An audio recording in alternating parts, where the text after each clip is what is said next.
qisad dhab ah oo ka dhacday Nairobi, Kenya, xaafadda Islii.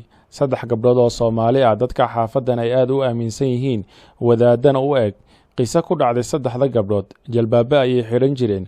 Waa gabdho asturan. Mar walba saddexdooda gabdhood habeenada ka mid ah ayay waxay u soo shaqo tageen inay aadaan kalabyada magaalada townka.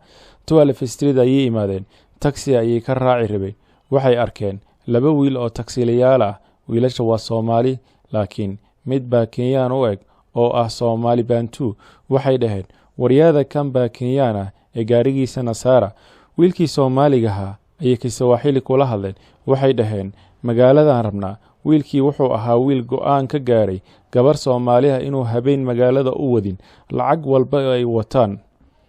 Laakiin wuu fakiray, wuxuu isdhahay kuwan waa xijaaban yihiin ee iska kaxay. Wuu kaxeeyey gabdhihii townka. Markii la gaaray ayuu dhahay dhinacee idin geeyaa. Waxayna dhaheen kalaab hebelna geey. Wuu naxay, Sawaaxiligiisii ayuu isaga sii hadlay oo waxay ku dhaheen lacagtaadii halkan ayaan kaaga soo qaadaynaa ee nasug. Naxdin wiilkii darawalka ahaa. Gabdhihii boorsooyinka ayay kala soo baxeen dhar jirkooda muujinaya.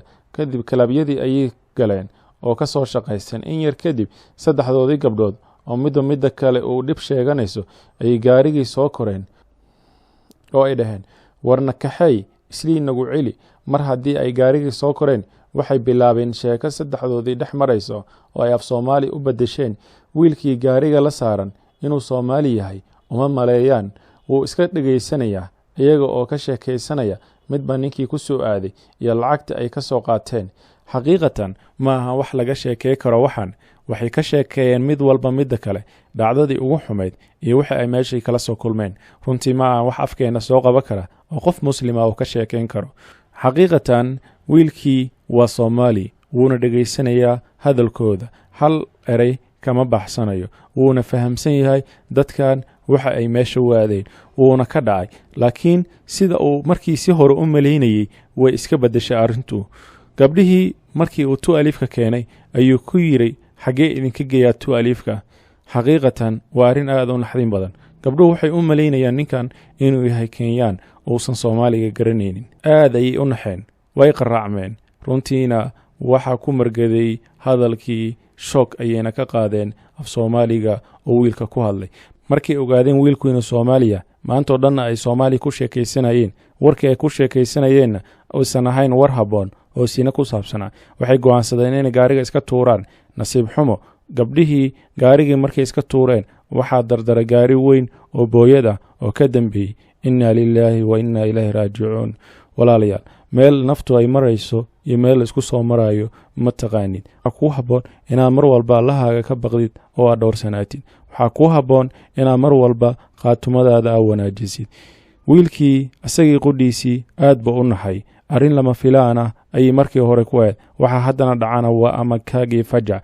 Wiilkii waxa istaajiyay traafikadii. Kadib arrintii ayaa laga wareystay sida ay tahay ayuu arrintii ugu sheegay.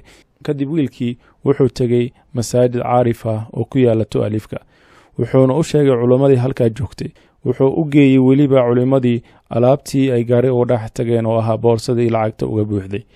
Wiilkii waxay culimadii ku dhaheen xaqii aad markii hore aad gabdhahan kula heshiisay ka gooso. Kadibna waxaa lagu sadaqaystay lacagtii boorsooyinkii dharkii baawurka u dhex carareen masaakiintii masaajidka hor fadhisay. Inna lillahi wa inna ilayhi raaji'uun. Walaal kasta iyo gabar kasta oo na maqlaysa waxaan uga digaynaa falalka noocan ah. Waxaan u sheegaynaa inay cimrigooda meel loo soo marayo aysan ogeyn, naftuna ay tahay ammaano laguga ammaanaystay. Waxaan qof walba kula dardaarmaynaa Allah ka cabsi iyo inuu dhowrsanaado oo naftiisa dhowro. Waa qiso aad u murugo badan una xanuun badan. Walaal la wadaag walaashaada iyo walaalkaaga muslimka ah si ay ugu cibaaro qaataan.